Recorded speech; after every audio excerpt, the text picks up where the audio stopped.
Town Council meets tonight, and to run down the orders of the day for the agenda, I welcome our Town Council President, Jessica Rapp-Grassetti. Jessica, good morning. Good morning, Sarah. How are you? I'm doing well, thank you. How are you? I'm very well. Keeping warm, trying to. Yes, definitely hard to get things done with all this cold and ice and snow around. It is, but to be thankful it's 22 days until spring, whatever that means. That's here, right. you know. Birds chirping and crocuses, right? That's what we can. Yeah, the crocuses are somewhere under the snow. Well, there is a lot to talk about in terms of tonight's meeting. Some old business getting underway. Why don't you tell me, actually, before we even get to the orders of the day, some communications and some presentations from boards and committees. Yeah, after Town Manager Communications, we'll be hearing from the Youth Commission, and I believe Brendan Clark, who's on the Youth Commission, will be doing a quick presentation. And the Cultural Council Chair, Rebecca Lawrence, will be updating the council on what they do. And then finally, the Town Manager Review Committee Chair, Councilor Cullum, will be briefing the council on the Town Manager's review and the summary of that was just performed late in December. And Great. Now they've put all the information together, and she'll be presenting that. Indeed, will be good to get an update, and I'm sure that Brendan Clark is very much looking forward to getting an opportunity to present before the Town Council. Yes, and I oftentimes will see Brendan sitting in the audience during council meeting and taking notes and listening very attentively. So he's very involved, it's nice to see the youth involved in that way. So I agree for sure. So let's move on to the orders of the day. What do we have under old business for tonight? Under old business, and actually the 005 is come back, and that is the we'll call it the land swap. Okay, and actually, when I'm looking at my agenda, I've got to renumber it. It should be 2014, I think. But this is regarding the land swap. Sure. And Breeds Hill and the care and custody of that. And to that, the town hired the services of they're called MT2. And they prepared an assessment of the shooting range with regards to the lead distribution on that property. And Mr. Petticourt, who is belongs to the MT2, will be there during the town council meeting, and actually I think during town manager communications will probably be there to answer any questions from councilors with regard to that assessment. That assessment looked at the costs, not only of the assessment of lead there, but the costs, and these are preliminary estimates for remediation of the lead on the shooting range, and whether or not we open the range, and the costs associated with that, or keeping the range closed. So once again, those items are before the council and could be acted on if the council so chooses.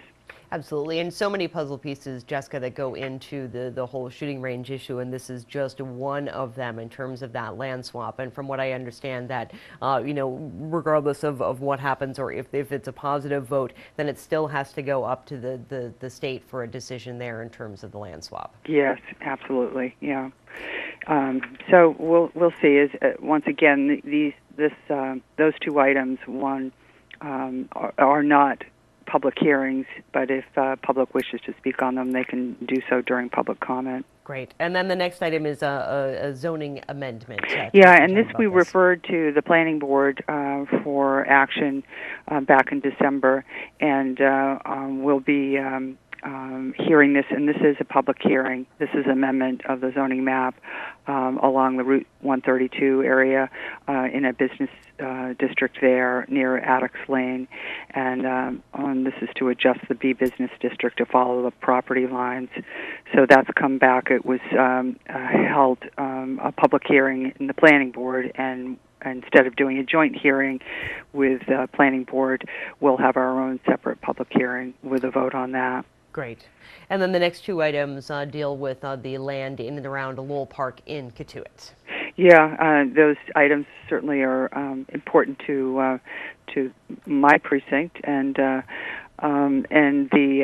first item is the appropriation of $225,000, and that's from community preservation funds, and that's to share in a conservation restriction with the Cotuit Fire District, and that there's 19 acres of land that surround Lowell Park. And this portion, which is 16.3 acres, more or less, or 16 acres, more or less, would be held in conservation restriction. Cotuit Fire District last year voted to hold that restriction with the town, and this is just coming before us. And the next item is $300,000 appropriation from general fund to acquire the 3 acres that actually abut Lowell Park, because right now Lowell Park's outfield and bullpen sit and encroach on private property, the Lowell property. So this would bring that property into town's possession. Great. So there's been a big campaign on keeping Lowell Park green, and there's a potential of having many houses built there, and it's a very sensitive area. It's near Cotuit's wells, and it's also up gradient of our estuary and embayments. So we have to be very mindful of that. So. Indeed, and both of those items are up for a public hearing tonight. Yes, they are. We had a first read on those at the last meeting and a presentation, but all the parties will be back, and if councilors need, I'll have them just do a brief intro to that, and then hear from the public on that.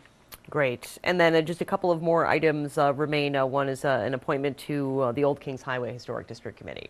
Yeah, and this is the second read on that. And, we don't actually appoint the people like our regular boards, committees, and commissions. The Town Council Appointments Committee does not make these appointments. These are made by the Old Kings Highway Historic District Committee and presented to us, and we ratify them. So that will be voted on tonight. And then an appropriation of $50,000 from the Sandy Neck Enterprise account surplus for Sandy Neck Dew Nourishment. As you know, the north side's really taken a beating from the winter storm, Juno especially, and the Sandy Neck parking lot is in jeopardy. And whatever we can do to shore up that area, $50,000 doesn't seem like very much, and I'm not sure how much sand that's going to buy us, but whatever we can do to prevent the parking lot from falling into the ocean, we have to do so. Very important, and as you say, Sandy Neck really did the north side take a beating during these winter storms. So the most we can do to protect the parking lot of the dune, the better. So that will be again up for a public hearing tonight. Yeah. And there is going to be one more item, referral to the planning board on another zoning issue, and the council won't take action on that. It'll just refer to the planning board. So. Great. Anything else, Jessica, you want to get out there to our viewers in terms of tonight's meeting?